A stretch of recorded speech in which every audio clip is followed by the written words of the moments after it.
Kita mulai kembali di seri 1. Kita mulai, ada tulisan menarik di sini adalah Speak with Power. Tulisan 9 public speaking itu sangat biasa, that easy. Tapi kalau kami tulis Speak with Power, bagaimanapun Anda akan terlalu bersuara akademisi. Dia bukan anak S1, bukan ibu yang lain S2, tapi setiap ibu itu bicara, anaknya mendengarkan dengan baik. Saya katakan kepada ibu itu, ibu adalah ibu yang hebat, melebihi seorang public speaker. Karena apa? Bicaranya powerful. Dia eye kontak mata dengan buah hati. Nah, sini saya. Bahasa tubuhnya dia bermain. Nah, sini saya. Dua senjata dia pakai saat bicara. Apa itu? Smile face, smile voice. Pembicara yang hebat adalah bicara yang menggunakan dua senjata itu. Bicara sambil tersenyum itu indah banget. Ibu itu dia bicara sambil tersenyum dengan anaknya sampai anak itu kuliah. Dari mulai TK dia masih terekam. Saya suka banget kalau ibu sudah dengan 3 kata itu. Ibu rumah tangga, apalagi Anda sebelum masuk dunia kerja, ketika Anda interview, pasti butuh bicara. Tidak mungkin Anda ditanya, dan Anda bicara. Kalau Anda ditanya, harus Anda memberikan cinta. Anda memberikan cinta. Itu makanya simpel, karena dengan satu alat ini, Anda bebas. Kita mulai 5, 4.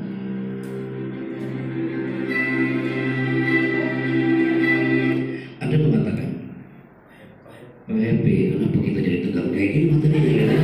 Kak, itu bukan karena musiknya, bukan karena alat ini, tapi karena saya yang bicara di lebay.com. Coba kalau saya ngomong gini, Assalamualaikum warahmatullahi wabarakatuh, teman-teman saya punya alat ya. Jadi alat ini, kan ada motif warna merah di kita ini ya. Jadi saya mau dia nanti teman-teman, nanti kan ini laser warna merah kan akan, ini lagu baju ya, baju nanti yang ini, kalau baju ke depannya.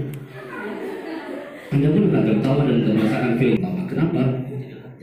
Jadilah pembicara mengesankan ilmu Anda yang satu berita pertama. Tapi kalau saya membela nih, my people, tuh kan, kenal lagi Anda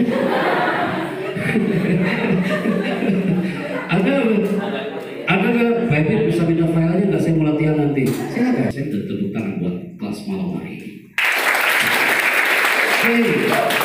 Kita mulai segmen pertama. Ketika ada tulisan Are you ready? Jawabanmu adalah 2 kata. Yes sir. Powerful ke Anda seperti anak 120 tadi. Saya akan gunakan powerful 80 orang, tapi setiap orangnya sangat berkualitas. Are you ready? Maka jawabanmu adalah yes sir. Are you ready? Yes sir. Ingat people, ada 2 senjata saat Anda bicara. Anda mengatakan yes sir menggunakan smile face and smile voice. Smile face Anda sambil tersenyum. Smile voice itu orang di luar sana akan bilang, hey kakak kelas malam. Yang beragama Islam ada tulisan yang indah dalam Al-Quran. Ya ayat Tuhan nafsul mutmainnah. Yang disapa adalah jiwa-jiwa yang tenang, bukan yang gelisah. Jadi sebelum ada tampil, tenangkan dulu jiwamu baru berbicara. Jangan sampai kau gak tenang, maka audiens pun akan ikutan gak tenang. Jangan kau berataku seperti itu. Baru segmen 1 ini belum selesai. Kita menuju ke Speak with Power. Saya bicara bertugas di Istana Negara sejak tahun 2008. Saya harus mempertanggungjawabkan apa yang dikatakan moderator tadi. Pak Epi ngapain di Istana MC kan? Profesi saya sebagai Master of Ceremony sejak tahun 2008. Kalau dunia karir Anda setelah belajar soft skill tak tahu apa itu karir Anda, dilakukan atau di dunia finance dan selami dengan all di zona adalah negara dengan merah putih yang terus berkibar untuk menyeimbangkan dunia. Pada maksudnya itu tugasnya sebagai apa? Namanya apa itu? Master of Ceremony. Ngomongnya kayak gitu, tapi sehari-hari anak nggak gitu ngomongnya. Nggak mungkin saya ngomong depan istri. Tolong buatkan kopi untukku. Mohon dengan hormat kepada istriku tercinta, bisakah kau buatkan kopi? Resmi banget, bukan lalu lagi. Terus istriku bilang dengan senang. Terus begini bangga yang malam-malam kayak gini. Kalau saya nggak bisa bermain cantik ngomongin depan Anda, ya akan terjadi Anda akan banyak yang meninggalkan cipta baca doa bismillah kalau harus. Terus gini ngomongnya. Terus berarti kalau voice over apa? Saya belajar. Terus Anda bilang, baik penghasilannya, oke, saya siap Anda akan masuk dunia kerja. Selama kita mensyukuri profesi kita, maka Tuhan yang akan memberikan yang berlipat ganda. Ternyata hanya ngomong 4 detik, TV1, beda. Saya lagi nganggur pada waktu itu. Saya orang Tasik, naik bis pulang. Dipanggil sama TV1, mas suaramu bisa jadi untuk voice over mas TV1. Saya naik bis brother, berdiri pulang. Nyampe ke Muara Hutan, naik ojek. Nyampe ke TV1, hanya ngomong TV1, beda. Habis itu ada lagi Anda bilang, terus Pak iya, saya paham maksud Anda. Saat itu Pak Yunus yang mengatakan, Pak Chandra terima kasih sudah jadi viola di TV1. Sama-sama. Ini orang yang bilangnya. Ini yang tunggu. Pas saya buka amplopnya di ruang lobi, Masya Allah. Hanya ngomong TV1, memang beda. Anak buka amplopnya, ya benar. Pasti dia lagi nunggu semua nih. Mulai nih. Apakah itu dengan soft skill? Yes, soft skill. Jadi pelatihan hari ini kalau Anda mengatakan public speaking hanya ceramah, mungkin itu bukan pilihan Anda. Tidak menutup kemungkinan setelah acara hari ini Anda akan ada yang komunikasi dengan kita dan mengatakan Pak Happy saya suka di dunia kesehatan. Oleh kami lalu seperti kawan kita yang tadi maju ke depan. Seperti kawan kita yang maju ke depan namanya Ramadan, paling pojok dia dulunya. Dia suka dengan voice over. Kenapa? Karena talent itu bisa jadi indah untuk kita kalau kita bisa mengelolanya dengan baik. Kalau udah kita sendiri, pasti kesampingnya. Hai brother, ketika Anda pagi-pagi sebelum matahari terbit, ketika ibu mengatakan, nah ini sarapan sebelum gue berangkat ke sekolah, tiba-tiba gue disuguhkan satu acara dengan setuju, dan ini acaranya.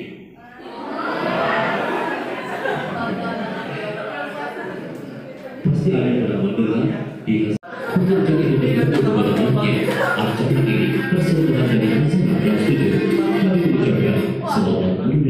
ibadah puasa. Bagian dari soft skill, public speaking, ada masalah ceremony, ada juga presenter, ada juga skill communication saat ada bicara personal dengan orang, ada juga voice over, dan terakhir adalah double. Profesi terakhir kami yang akan kedua tangan hari ini adalah generasi pembicara yang semangat, sehat, cerdas, terampil, dan ceria. Berarti kalau setengah-setengah kau angkat tangan, berarti kesehatanmu setengah-setengah. Kalau Anda angkat kedua tangan yang kanan di atas dan kiri di bawah, berarti kecerdasan bukan yang di atas dan di bawah. Berarti selama ini apapun Anda lagi galau, ketika udah muncul segmen ini, Anda lagi berpikir dengan tangan Anda. Anda akan muncul smile face-nya dengan otomatis di sini. Mulai. Ketika saya bilang buka, tangan tetap berbuka, tutup, tangan langsung tutup. Mulai. Buka. Tutup. Buka. Tutup. Buka. Tutup. Buka. Tutup. Tutup. Mulai. Wow, banyak di antara kau buka tutup bisa beristighfar astagfirullah. Tadi 120 orang aja bisa kita tatap semua tangannya kawan. Apalagi 80 orang mulai. Tutup. Tutup. Tutup. Tutup. Tutup. Tutup. Tutup. Tutup. Buka. Buka. Tutup. Tutup. Buka. Buka. Tutup.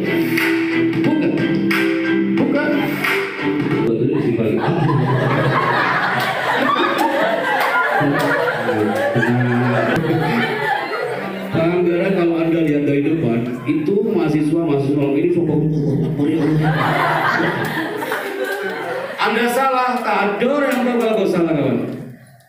Kecuali kami di depan.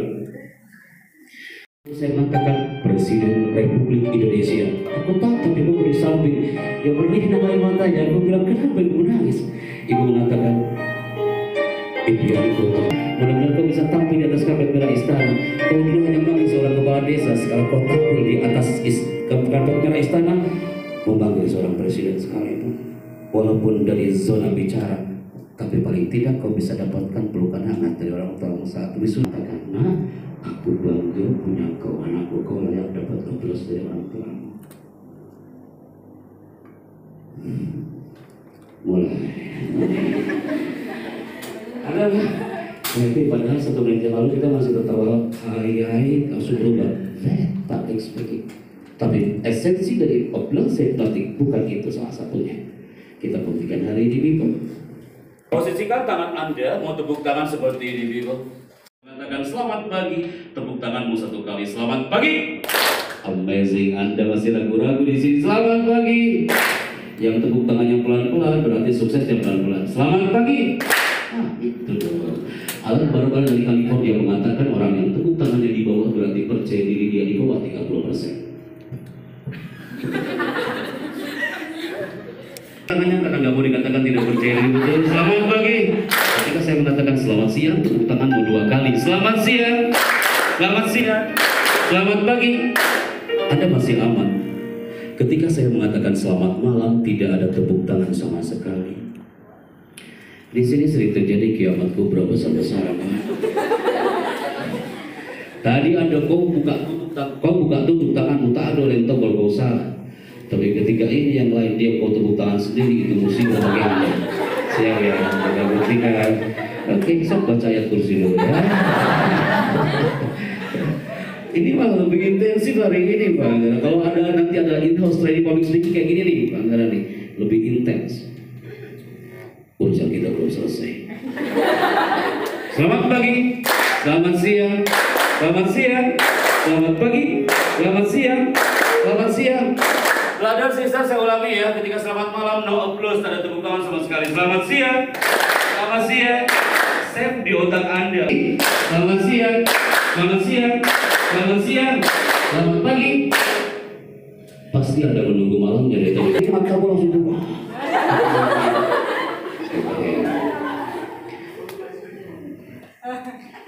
Kita mulai belajar. Deretan ini standby. Selamat pagi. Kalau udah kayak gini banyak yang melototin saya hari ini. Selamat pagi, selamat siang, selamat siang.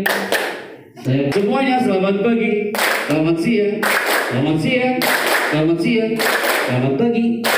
Itu adalah applause hipnotik. Selamat pagi, selamat malam.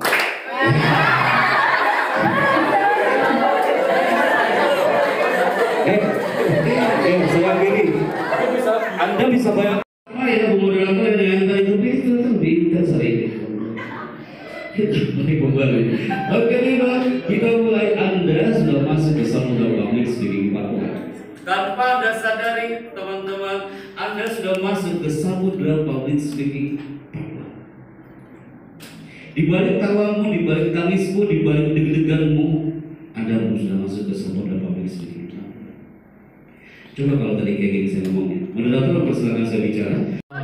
3, 2, mulai. The power of body language. Ulangi. The power of body language. The power of body language. Ulangi. The power of body language. Yang ke depan. Terima kasih, saya Happy Chandra. Sampai jumpa. Terima kasih, saya Muhammad Soleh. Sampai jumpa. Amazing, I like it. Tepuk tangan dong. Saya Muhammad Soleh, and your name? Muhammad Farhan. Oke, double M semua. Sini kan 2 Muhammad. Oke, good. Yang pertama, menyimpan tangan di saku. do it please. Bagaimana menyimpan tangan di saku? Lakukan saja dulu sekarang. Saya maafkan. Oke, Muhammad 1, Muhammad 2. Yes. Oke. Kenapa saya visualkan? Karena Anda generasi visual. Kalau Anda hanya mendengarkan dari saya, kurang Anda menyimpan di memori Anda, di enzim Anda, di prefrontal cortex mobil. Tapi kalau secara visual Anda lihat seperti ini, Anda akan ingat, oh iya kata Pak Happy, nanti kalau saya tampil, saya nggak boleh menyimpan tangan di dalam saku. Kasih break kepada. Berikutnya silakan. Ini dia. Lengan disedekahkan. Benar disedekahkan. Kayak gimana kan? Ada bisa bantu? Oh yes. Like that. Do it. Oke. Kenapa banyak para marketing gagal dia bicara? Karena ketika dia bicara, dia tidak bisa menggolkan produknya, tidak closing. Karena apa? Ketika dia bicara depan customer, Dengan sedekapkan. Assalamualaikum Bapak, kami dari salah satu perusahaan Pak. Ini penting sekali. Iya penting, tapi tangan Anda gak penting di situ Bapak. Customer Anda merasa gak nyaman gara-gara tangan Anda. Anda tampil depan Pak dosen, mohon maaf, jangan sekali-kali Anda tampil lengan Anda sedekapkan. Lagi ujian skripsi kah itu, apalagi ujian lisan, apalagi saat interview Bapak. Anda lantang bicaranya, tapi tanganmu yang tak elok dipandang. Dengan sedekapkan. Ada bulkalam, seni bicara.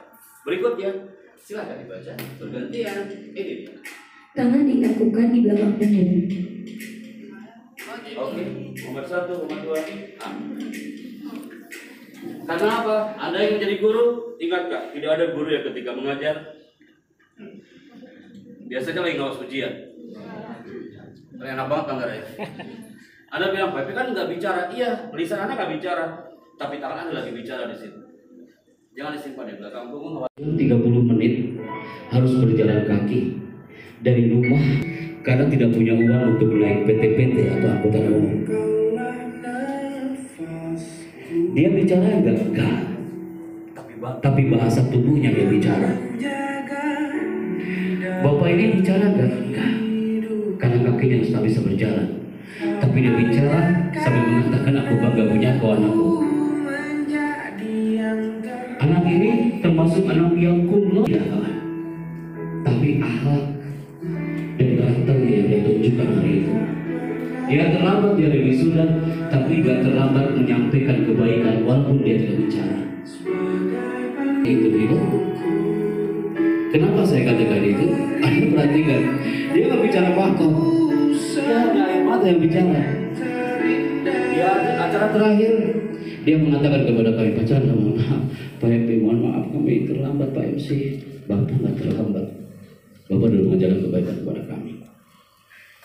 Dia kumlot gak? Tapi alatnya yang kumlot. Tayangan itu kami bawa 2019 hari itu ke kampus UIN Arani di Aceh. Tapi anak yang teriak namanya adalah Rina Maharami, anak Lok Semawe. Dia pengen banget di hari wisuda memberikan toga untuk sang ayah dan ibunya. Rina Maharami ini kelahiran Biren. Dia ketua band sambil mengatakan, minggu depan aku akan lebih dari orang Manado tadi. Aku akan sujud di kaki ibuku, aku peluk dia, dan aku akan berikan itu kau untukmu. Tapi angin itu kadang berhembus tidak sesuai dengan keinginan sang nelayan. Tiba-tiba dia sakit detik-detik berwisuda dan dia meninggal dunia. Dia tak bisa merasakan indahnya pakai toga. Dia nggak merasakan budak. Tapi sang wisudawati itu hanya tertimbun tanah dengan batu nisan di dalam tasnya. Saat acara dimulai, prosesi wisuda Rina Maharani, sang almarhumah dari tanah Lok Semawe. Anda tahu apa yang terjadi? Allah menggerakkan ada seorang ayah pakaian sederhana, dia lari ke belakang aula, dia tarik MC sambil mengatakan, Pak Chandra, Pak MC, saya adalah ayah dari almarhumah. Ketika kau manggil namanya, izinkan saya naik ke atas panggung Pak Chandra. Anakku memang sudah tertimbun tanah, tapi aku ayahnya yang bangga punya seorang putri dari kelahiran sang Lok Semawe, dan dia menjadi kebanggaan hari wisuda. Dia naik ke atas panggung, dia bicara apa tidak? Tidak, dia tidak bicara.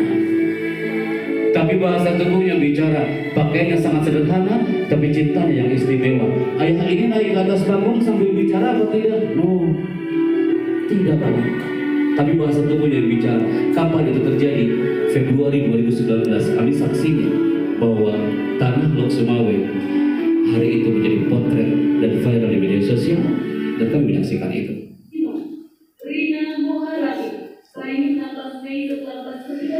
Anda lihat ayah ini tidak bicara apa-apa, tapi bahasa tubuhnya yang bicara. Sederhana, tapi cinta yang istimewa. Innernya yang muncul, walaupun tak bicara apa-apa.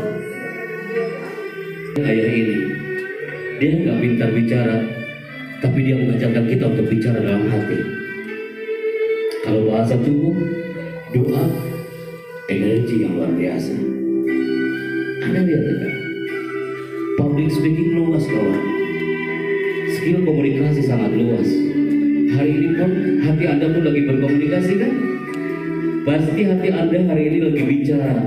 Pasti hari ini Anda mengatakan, Pak Epi, andaikan ibuku hari ini hadir, aku ingin peluk dia sambil aku katakan, Allah panjangkan umurnya. Andai ada mengatakan teriak, Pak Hepe, maaf Pak Hepe, orang tuaku sudah tak ada pacarnya. Pasti kau mengatakan, tapi batu nisannya masih ada. Bukankah itu yang dibicarakan dalam hati? Karena segmen ini membawa kita berselancar dalam sebuah berbicara. Ya, ya. Ini gara-gara Pak Hepe nih. Kak, Anda sadar atau tidak? That public speaking. Public speaking itu How to hypnotize your audience. Anda kenapa nangis? Itu contoh kalau storytelling itu harus kayak gitu. Itu Anda lagi ngasih contoh bercerita itu harus kayak gitu. Terus bagaimana kita nangis semua? Gara-gara satu segmen ini, betul kan? Di sini Anda masih aman. Kita review kembali ke 1 menit yang lalu sebelum saya tutup. Tapi ketika di sini Anda sudah mulai menunduk. Ketika masuk ke segmen ini Anda sudah mulai lagi. Andai kan saya ngomongnya dengan gambar yang sama, audio yang sama, tapi cara ngomongnya yang berbeda. Contoh, Assalamualaikum warahmatullahi wabarakatuh. Teman-teman nanti kan di wisuda ya. Pas di wisuda kan dipanggil tuh MC-nya, wisudawan pertama maju ke depan, maju gitu ya, terus maju ya. Saya tuh pernah ke Manado, nanti pas ke Manado itu ada orang yang dia tuh terlambat dari wisuda. Saya juga nggak ngerti kok bisa-bisanya dia terlambat. Mulai videonya nggak ini videonya ya. Ini kita. Ini orangnya ini saya nggak habis mikir kok bisa wisuda terlambat gitu ya. Jadi pokoknya sakit ya gitu. Yang baju putih jangan nangis. Bentar ya. Nah ini nangis ya, ini nangis. Kalau saya ngomongnya kayak gitu, Anda pun tertawa. Kenapa?